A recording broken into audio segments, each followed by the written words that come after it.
It's one of the greatest stories ever told, a delight for generations of schoolchildren. But could Noah and the Ark actually be true?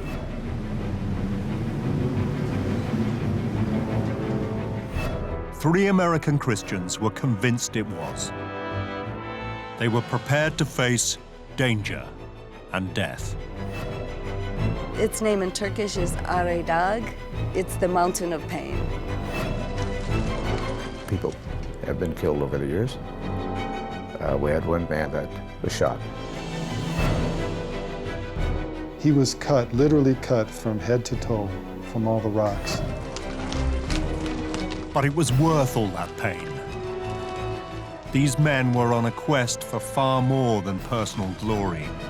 They were willing to risk their lives because they believed all the events in the Bible actually took place. Finding Noah's Ark would be the ultimate proof.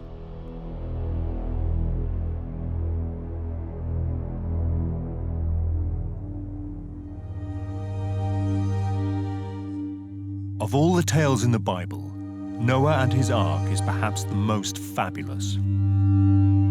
It has been a staple for Hollywood ever since the movies began, not to mention a dominant subject for Western art. Fed up with their sins, a vengeful God decides to wipe out the entire human race and start again. The one good man on earth, Noah, and his family will be saved. God orders them to build a giant ark, 300 cubits, roughly 450 feet long, and to take into it a male and female of every animal, so that when the flood is over, life can start again.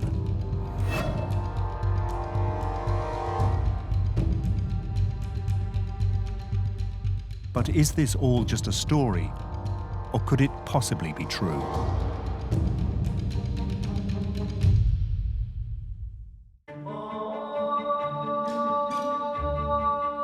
In the 1980s, there was one American who was determined to find out. Even if it meant searching for an ancient boat on a massive mountain in Bandit country where the locals worshipped a very different god. But then this explorer was used to hostile environments. Liftoff. We have liftoff at 9:34 landing some daylight time. Colonel James Irwin was one of the pioneers of space travel. Oh boy, it's beautiful out here. What?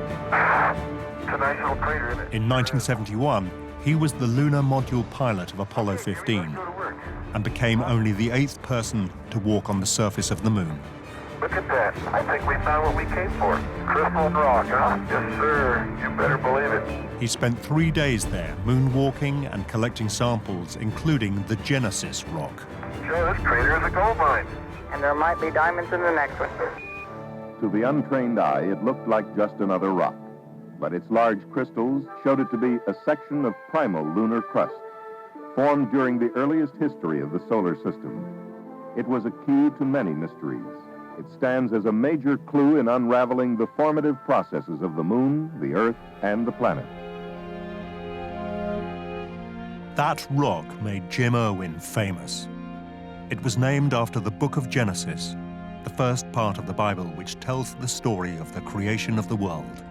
According to the Bible, this happened some 6,000 years ago, but when scientists actually examined the rock, they announced it was a lot older, some several billion years. But what the public didn't know was that something else took place to Colonel Irwin on the moon, which was far more profound, at least for him. Contact. Man. Roger, Roger, Falcon. What drove him these last 20 years of his life was the experience on the moon. He would have problems on the moon, like the lunar rover wouldn't work. The lunar rover was the vehicle that had been developed especially to cope with the precarious conditions on the moon's surface. But it developed a major problem. The steering wouldn't work. I don't have any front steering, Joe. Stuck with rear steering, Dave. Yeah. The mission was in jeopardy. had come all that way for nothing. Okay, we're moving forward, Joe. Roger. It was an all-wheel drive, and not all the wheels were working, and they worked on it and couldn't figure it out. Nobody at Mission Control, 250,000 miles away in Houston, Texas, had any idea what to do.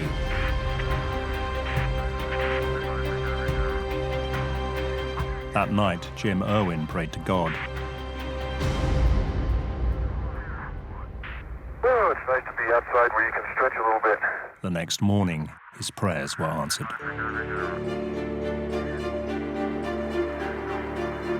August 1st, Scott and Irwin prepared for their second day on the moon.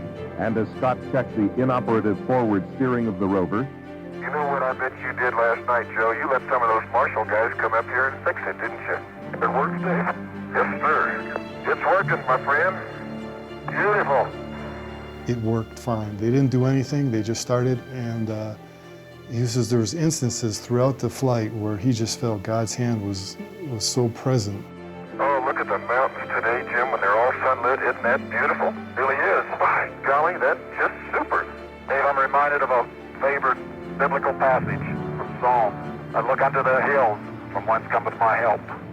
And he kept looking over his shoulder because he just felt somebody else was there. And he later said it had to be God. And it really impacted his life, and it changed his whole perspective. And so when he came back from the moon, he dedicated the rest of his life to spreading the message of who God was. Jim Irwin was now a man with a new mission. He retired from space travel and set up his high flight ministry. He wanted people to become committed to the Bible, to believe, like him, that every phrase was directly inspired by God, that every word of it was true. Jim Irwin became a creationist. Thank you, Lord. It's so good to be able to brag on our God, isn't it? He's higher than any other. Hallelujah. The word said he inhabits our praises. Give him praise right now. Let him inhabit where you are right now in your life. Scientists have criticized the views of creationists for decades, Give him praise this morning. but that hasn't stopped their churches being full every Sunday.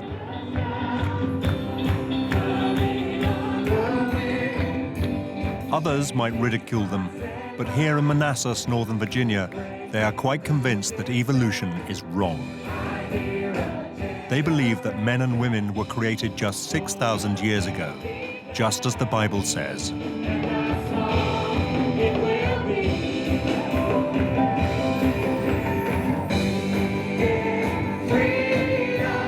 And what better way to prove it than to find the ship of Noah? It would transform not only our understanding of the origin of species, it would even be clear evidence for the existence of God.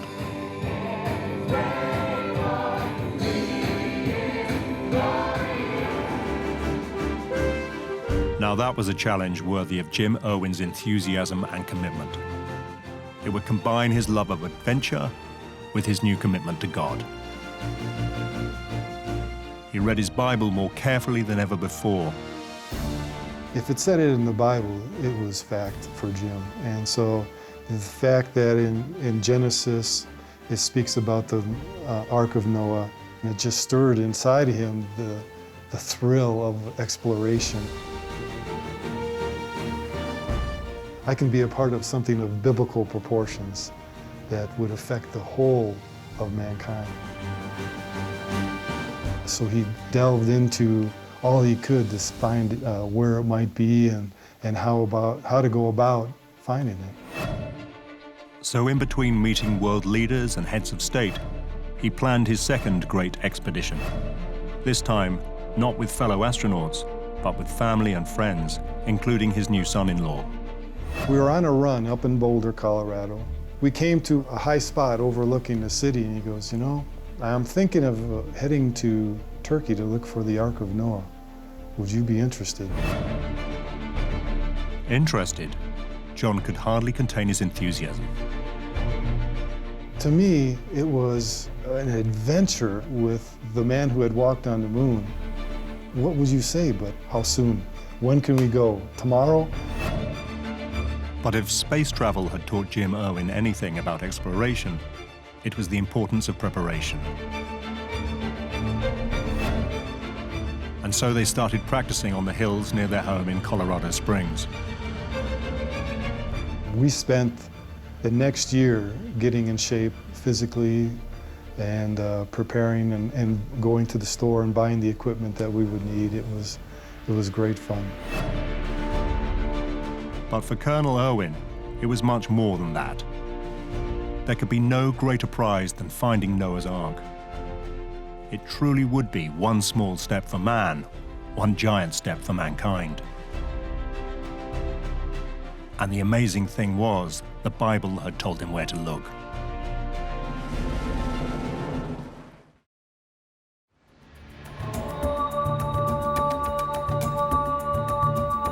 The book of Genesis was quite clear. After the Great Flood, Noah's Ark had come to rest here on the mountains of Ararat. Not quite as remote as the moon, but close. On this volcanic rock, it can be 32 degrees in the summer, minus 20 in the winter. The top is permanently covered in snow and ice. It's a hard mountain to climb.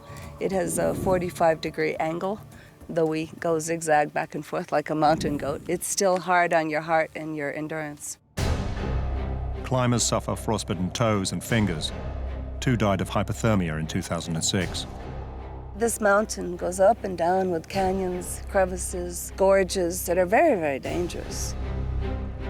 Even in the relatively benign foothills, there are wolf dogs and brown bears. It's a fairly hostile environment. We call it the rock pile, and its name in Turkish is Ararat, and it's the mountain of pain. These hazards, though, do not put off the most determined explorers.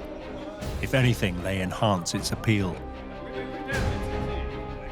The climbers come from everywhere in the world, and they come for different reasons. Some people are just mountain climbers, and they go around the world climbing the high summits. Mount Ararat is 5,137 meters, so it's a high mountain. Other people come because they're searching for Noah's Ark.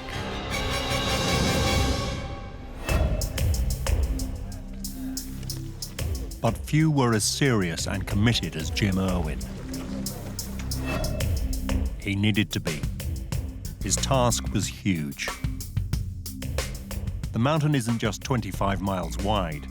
It is spread out over some 380 square miles. The Ark could be anywhere. Fortunately, there were some clues. People had been there before. 2,000 years ago, the Jewish historian Josephus described how local farmers would show remains of the Ark to those who are curious to see them. The 7th century Spanish saint Isidore of Seville claimed that on Mount Ararat, wood remains are to be seen even to this day. And the 14th century Venetian traveller Marco Polo passed by Ararat, calling it the Mountain of Noah's Ark. And if these reports were old and vague, there was more recent evidence. In the 1950s, the French Christian explorer Fernand Navarra spotted some timbers jutting out of a precipice. He managed to extract one and bring it down from the mountain despite suffering severe altitude sickness. But when the timber was tested, the results were inconclusive. Some tests put it at the time the Bible says the Great Flood happened, but carbon dating indicated it was much younger, probably from the 6th century AD. Still, Navarra was just one of some 200 people in the last 2 centuries who claimed to have seen the remains of the Ark. Many were local farmers who would graze their animals on the mountain in the summer months. Most of these sightings were of an Ark-like object situated between 13,000 and 16,000 feet on the north of the mountain. So this is where Jim Irwin chose to look.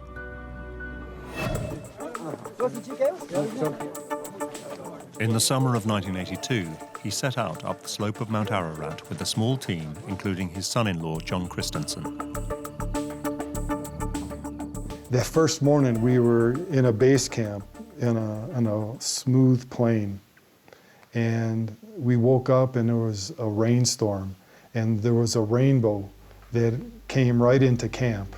And we were like, oh man, this is going to be good, because right after the flood of Noah was the first rainbow. And we thought, this is a sign, and it's going to be good. Jim Irwin was back in his element. I remember him talking to a shepherd on the mountain. This man had spent his whole life as a shepherd, and now he's old and weathered. And he meets Jim, and Jim is explaining to him through the interpreter, yes, I've been on the moon. And the way he treated that man, that shepherd, was with such tenderness and compassion.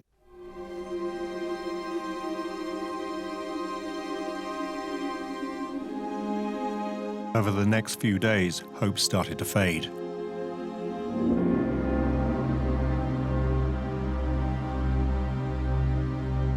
Every crevasse, gully and glacier which might be hiding the remnants of an ancient boat was explored, but that rainbow never reappeared. It was a lot tougher than we thought it was, because it's such a volcanic area, and the mountain is a lot of loose rocks, so it was really almost like 3 steps up, 1 step back.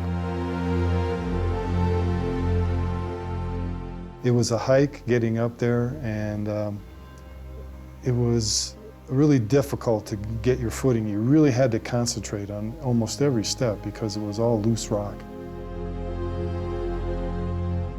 And they found nothing. No shape of a hidden ark, no beam of wood, not even a plank of petrified timber. Jim Irwin was completely dispirited. Worse was to follow. He says, I'm going back to base camp, and he unfortunately broke his own rule of never hiking alone. And so he went down, and we were in communication with base camp, and they said he had never returned. And it was dusk. The team were deeply worried. Mount Ararat was not a place to spend the night on your own. We started out from on top, coming down as far as we could to look for him. But then it just got too dark and dangerous, so we retreated. And we waited until the next morning. They dreaded what they might find.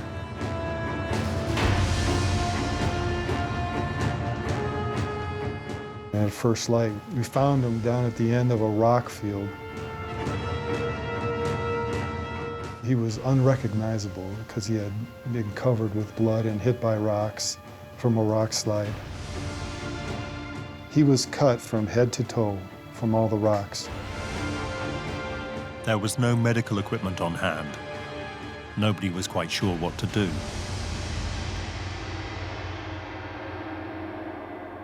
They just took alcohol and poured it in all the open wounds.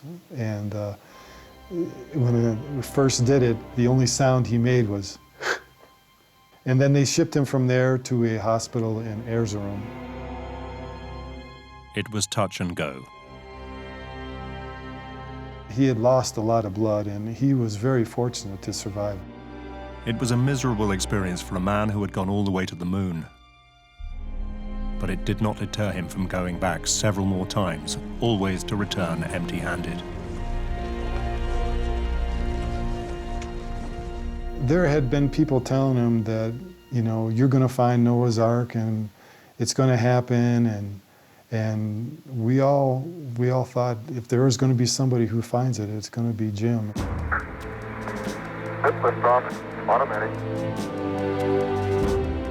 It was, in fact, the great disappointment of his life. The man who journeyed into space had failed on his other great journey on Earth. Jim Irwin died in 1991 of heart failure. He was only 61 years old. I miss him a lot, a lot. To get him to laugh, it was like gold. And so I miss his laughter. I miss his heart and his compassion. Shortly before he passed away, he said he had done all I possibly can, but the Ark continues to elude us. It was easier to walk on the moon. I think because of his experience on the moon, that he felt the Lord had given him a platform for speaking about who Jesus was. So I think being a part of finding something biblical that was his heart's desire, I think that would have, in the end, given him more fulfillment. I do. But Jim Irwin's failure to find the Ark did nothing to dampen down speculation.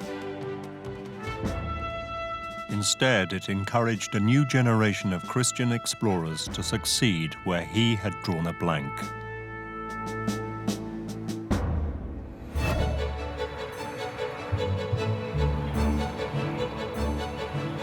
Deep in suburban America, searching for the Ark became fashionable, the kind of adventure any young creationist might aspire to. One who quickly became obsessed was David Fasold. For over a year, I haven't dreamed about anything else, from the time I put my head on the pillow to the time I wake up. And that's all I think about all day long. He grew up after the war, a time of progress and prosperity. On every street corner, there was a church. He joined the Marines and then set up a salvage company where hunting for sunken ships gave him the exploring bug. And what better boat to explore than Noah's Ark?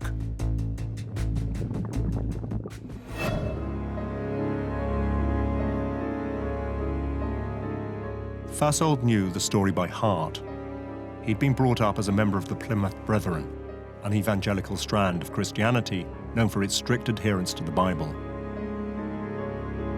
Now he read his scriptures and pored over other ancient texts late into the night. He reached an interesting conclusion. There was nothing in Genesis that said the boat had to be on Mount Ararat itself. It could be anywhere in the area.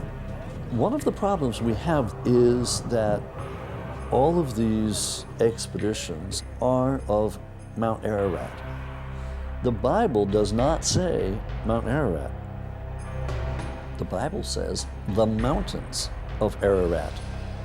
And that is probably a very different place.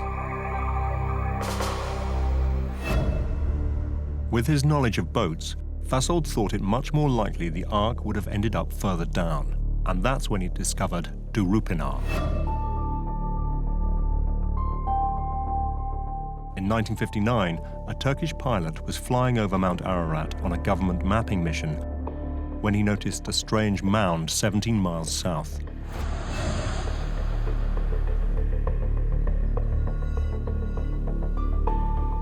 It was shaped like a boat, and its dimensions were similar to the description of the Ark in the Bible. Its height was exactly the same.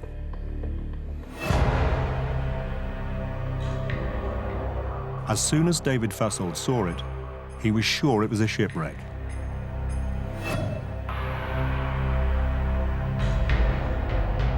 And he was convinced he would be the person to prove it. But there was one thing he had not taken into account. Mount Ararat has always been a lawless part of the world. A buffer between Turkey, Armenia, and Iran. Most of the people who live here are Kurds. They resent being part of Turkey. By citizenship, they are Turkish, and their ID says they're Turkish, but they are Kurdish by their heritage and their cultural identity. They speak a different language, actually, here. So Durupinar, the nearest town to Mount Ararat, and the base for any expedition to find the Ark, is a strange and uneasy place. It is full of Iranian smugglers, Turkish police, and Kurdish rebels who are terrorists to some, freedom fighters to others. In 1984, the Kurdistan Workers' Party, the PKK, began a military campaign which would claim over 40,000 lives. The landscape may look like biblical times, but it's racked by present-day problems. The Turkish government has turned the entire eastern province, NATO's first line of defense, into a vast armed camp under martial law. Exotic it is, but it's also tense.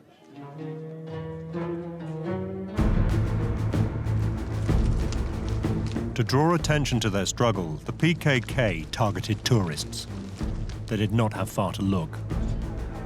Colonel Jim Irwin had helped make Durupinar a magnet for a new group of Christian Ark searchers.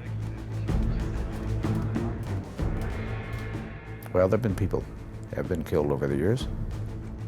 We had one Turkish man working for us that was shot. There have been a lot of people that have been hurt physically and financially. But we've got a job to do, and whatever the cost.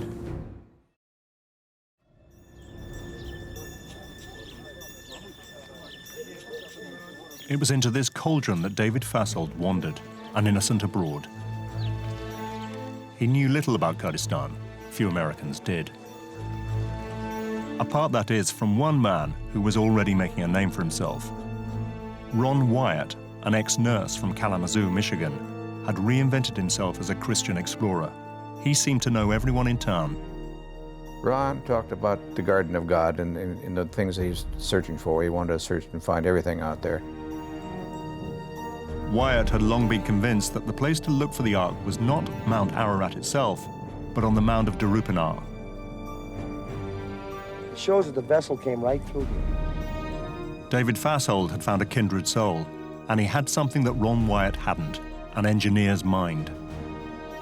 They teamed up and decided to do the kind of exhaustive exploration that would finally win over the skeptics. Have you ever seen anything like this? Look at the grain in this thing. It almost looks like wood. Fasold took the lead. Any boat of the time, he argued, would have needed iron rivets to hold it together and stay afloat. So all you needed to prove that the remnants of the Ark were buried underneath was to scan the earth for iron. All right, now I'm going to skip this one. This would show, at the very least, that there was an ancient boat there. And what boat could it be but the Ark? With cameras watching and an impressive-looking machine that some said was a molecular frequency generator, but others claimed it was just a glorified metal detector, Fasold started searching.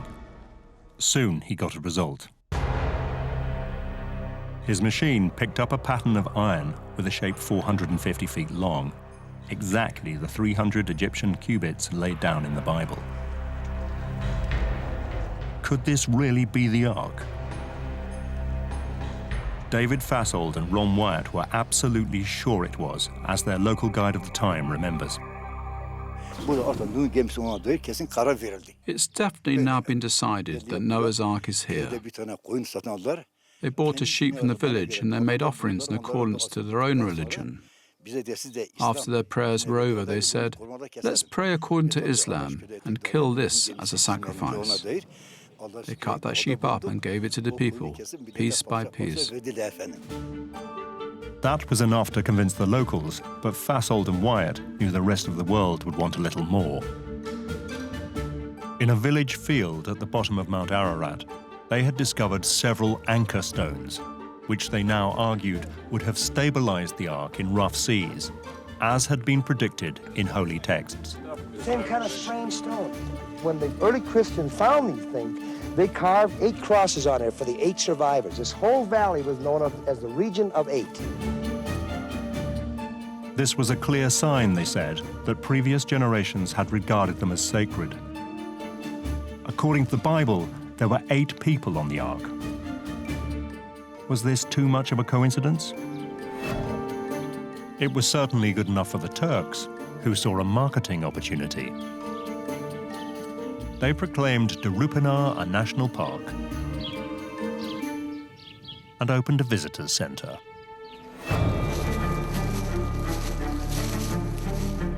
The Kurds saw an opportunity too. The PKK kidnapped Wyatt and 4 other members of the team. They were held for 3 weeks. Ron Wyatt came home 20 pounds lighter and walking with a slight limp, but in otherwise good health despite being held hostage for 3 weeks. When they were released unharmed, it was a major news event. They couldn't speak our language, but we got the message right quick. They made us put our hands up, and then they took us off up through the hills. Wyatt says he and his companions were lined up for execution. They would have killed us. Wyatt appeared in good health and good spirits, and he says he's convinced now more than ever he has discovered Noah's Ark. Christian America treated them as heroes. Fasold and Wyatt's discoveries led to fame, TV specials, and best-selling books.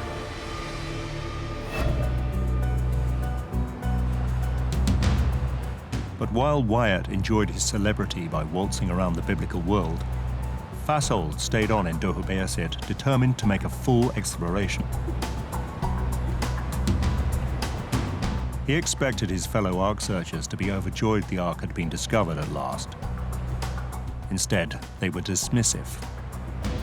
Well, I didn't agree with their conclusions. I was with them in '85 when they were there, and they looked at this site, and I walked all over it. I think what it is, it's simply a mud flow around a rhyolitic formation that kind of formed, looks like a sailing ship, actually. And the Ark wasn't a sailing ship. It was a box. And that was exactly the conclusion of the scientists who had flocked there to determine what really was underneath this strange Ark-like shape whose pictures had gone round the world. David Fasold claimed that his machines had found traces of iron underneath the mound. That looks like iron, okay? But that meant if there was something there, it couldn't be the Ark. Noah lived before the Iron Age. Iron didn't exist. It wasn't used back then. Noah would have never used iron. The way you're building boats right up till 2000 BC and even later is with mortise and tenon, with wooden joints and pegs. You're not going to find iron. And so, indeed, most of Ron Wyatt's and David Fasold's claims have been repudiated. This Ark turned out to be an entirely natural formation, only noticed because it was near to Mount Ararat. Even the anchor stones were not unusual, but found all over this ancient land. And those 8 crosses weren't Christian, but pagan.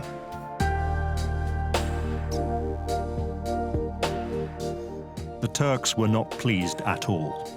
They had spent a lot of money on their visitor center. Their signs said it was the site of Noah's Ark, and that's what it remains, even today. Noah's Ark National Park. It's a lovely walk for about an hour, hour and a half. We have a picnic lunch there. The rock goes straight up like it forms a boat. It's a very interesting rock formation. I ask everyone, what do you think, Noah's Ark? They said no, interesting rock formation.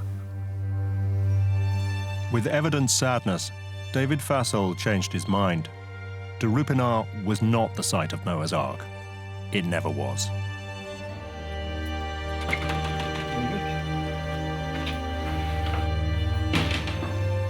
For many years, he had believed it was much more. And when his belief faltered, he never really recovered. He died a few years later at the age of 59 of cancer, possibly brought about by those long days in the Turkish sun. Even more than Jim Irwin, the search for Noah's Ark had taken its toll. When he died, he was penniless. He'd spent all his money looking for the ancient boat.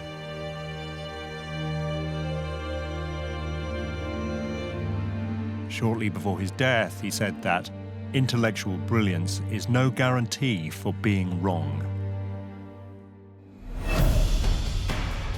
But one Christian Ark hunter has no intention of being wrong. Richard Bright has given his life to searching for the Ark.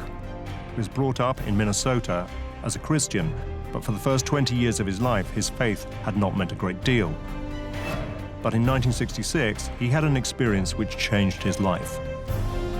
He served in Vietnam. Under enemy fire, he directly connected to God. I was in a certain place, and a little voice told me to move. And I told my buddy next to me, I says, "Did you say something?" He said, "No." And the voice came to me again, a little stronger. "Move." I said, "What'd you say?" "Nothing. Be quiet."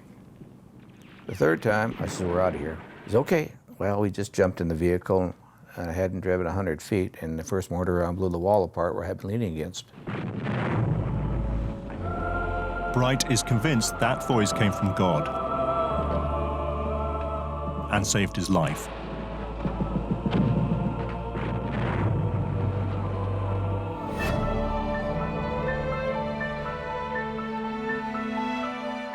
In the 1980s, he met another person whose life had been changed by God, Jim Irwin. And Jim took me up the hill just a couple of times, and I met him there in '86, and that's for the third trip. We're only a day late. It planted a seed somewhere along the line, and that's kind of been growing. That seed has been growing ever since. Like Irwin, he was, and is, absolutely convinced that the Ark was somewhere on Mount Ararat proper.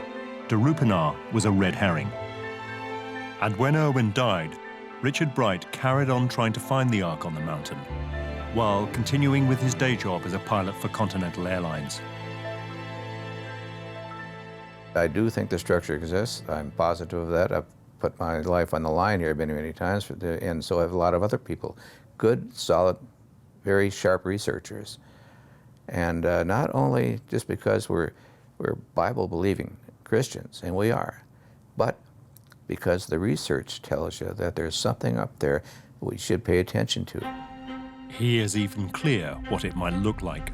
I don't know if it's got SS NOAA stamped on the side, but it's a huge barge-like structure, and it floated up there just high up. It's got a bunch of little rooms inside, and it's very, very old. Bright has now gone up the mountain over 20 times in the last 30 years and faced many hazards. He is sure it is only God that has kept him alive. At one point, I remember the rocks, big rocks falling toward me, and I had no place to go. And so I kind of dove behind a little small rock that was about shoulder high. And the rocks had fallen all around me, big boulders. And then I looked up, and I saw the biggest boulder I'd ever seen coming right at me, right here. So I says, Jesus, I need you now, right now, Jesus. Angel's wings, I need you now. Something to that effect. Well, this little rock I was hiding behind was just barely above my shoulders, and this monster landed on top of the rock and skimmed over the top of me.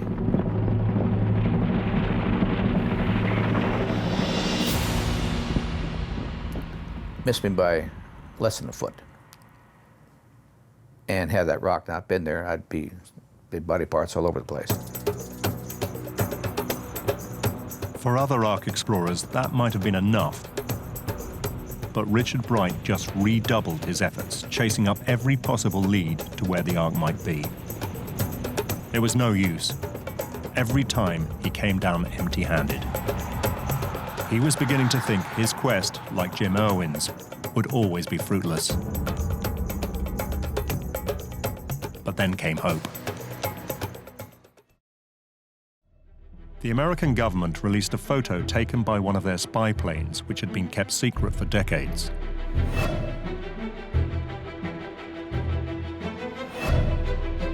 It showed an unidentified shape high up on the northern slope of Mount Ararat in exactly the same place as many of the most credible sightings had been. Was this the Ark? And then in 2003 came something else. New satellite photos did indeed pinpoint something unnatural that looked a lot like the prow of a boat. It seemed a sign that Bright's long search might finally be coming to an end. And then he met a witness. A Kurdish shepherd told Bright in convincing detail how he had seen the Ark high up on the mountain when he was a child. There was a shepherd man that took me up to this place. He claimed that 40-some years prior, he'd seen this thing coming up out of the canyon, out of the ice. It was a long climb back up the slope. Eventually, they reached the glacial plateau, where the shepherd claimed he had seen the ancient boat. Nervously, they ventured forward. Could this really be the Ark?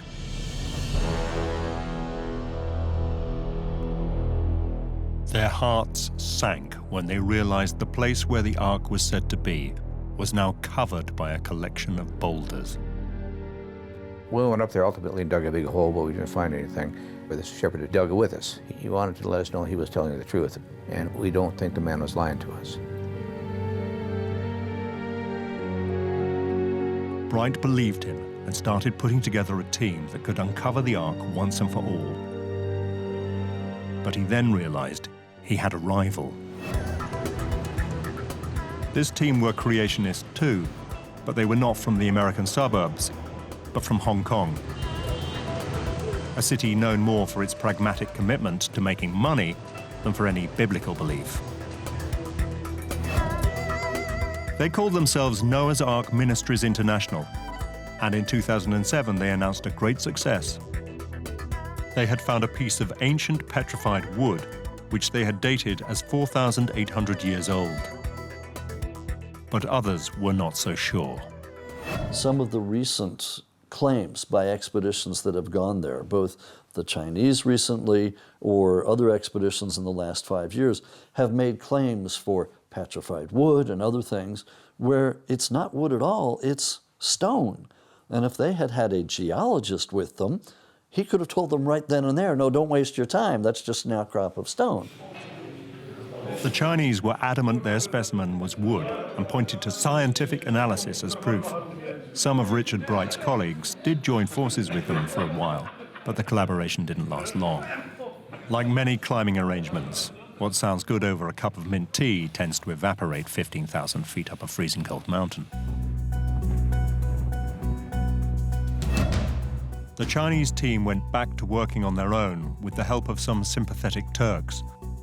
Soon they claimed an amazing find. Down a gully underneath a glacier, they found the Ark. And they even filmed it. My initial reaction when I heard the news of the Chinese expedition that had found Noah's Ark was, oh boy, here we go again. The Chinese video showed their team deep inside a crack in the mountain.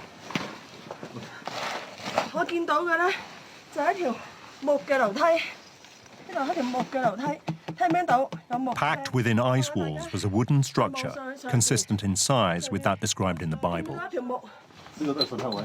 Jutting up from the cave floor was a wooden beam and a structure containing several wooden compartments. Yeah. Back in Hong Kong, the Chinese announced their finding to the world at a press conference. They were 99.9% certain this was the Ark.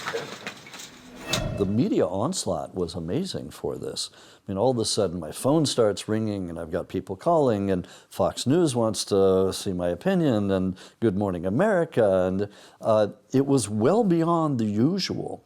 And that was because these people actually had photographic evidence, or so they said. Suspicions grew when the Chinese would not say where the site actually was. So, making use of the close contacts she had with the families of the Kurdish guides who control the mountain, Amy Bean went to look for herself. They told everyone that it was a secret place to preserve the archaeological site. They wouldn't let anyone know. So at Camp 2, I just went up there and I filmed it. She found nothing, nor did anyone else. And skepticism about the Chinese discovery turned to disbelief. I would say 100% I do not believe it. It was too good to be true. That's the way I would phrase it. It was just too good to be true. We've never seen anything really published since. No scientific article, no backing up of the claims. And then there are fights between the people who took them up Mount Ararat and the ones who didn't. And it just expands. And all of a sudden, you're in this morass of a soap opera, which, you know, if you found Noah's Ark and it's real, it doesn't deserve that. The Chinese missionaries stand by their discovery and promise all will be revealed soon. If their find does turn out not to be Noah's Ark, it won't be the first time. Many of the Christians who have come to find the Ark in the past have had plenty of money. The Kurdish guides who help them look are poor. We're sitting in Topchana village, and the guide families live here. The men in the families have to support fairly large families, mother, father, sisters, wife, and children, sometimes 5 or 10 people one guide is supporting. It's hard for them to turn down work. This is their livelihood. And the Ark searchers are coming and coming and coming. And they have money, money, money, 5,000, 10,000, 50,000. So it's such a temptation.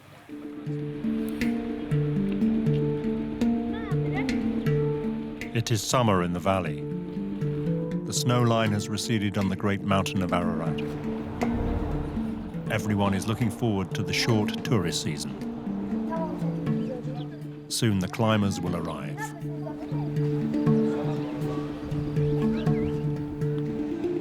The Chinese are coming back again, determined to show the world that they really have found the Ark.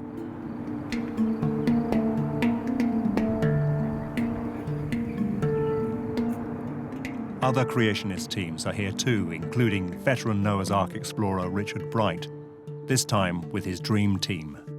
The best on the planet as far as I'm concerned. We've got some wonderful people. These people that know how to climb and get things done.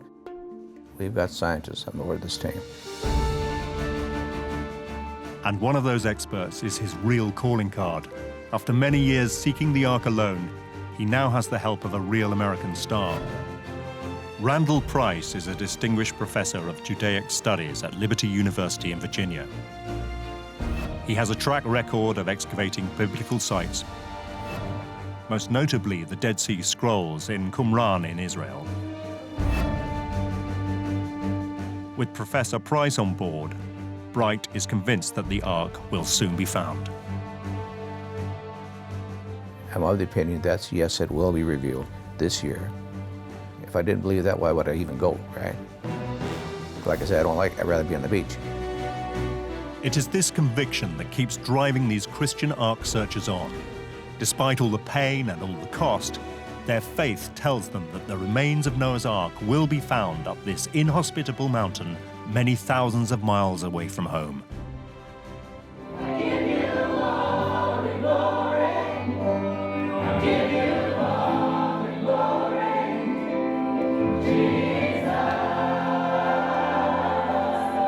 The religious sincerity of Ark searchers like Jim Irwin, David Fashold, and Richard Bright is not in doubt, even to those who do not share their beliefs. Richard Bright is truly searching for something he believes very deeply in. If there's something there, I believe he will find it. When I first met Richard, when he was still trying to convert me, he was always say, "Amy, please open your heart to Jesus. I'm trying to save you before it's too late." But I did say, "Richard, if you find Noah's Ark on that mountain, I'll be a believer."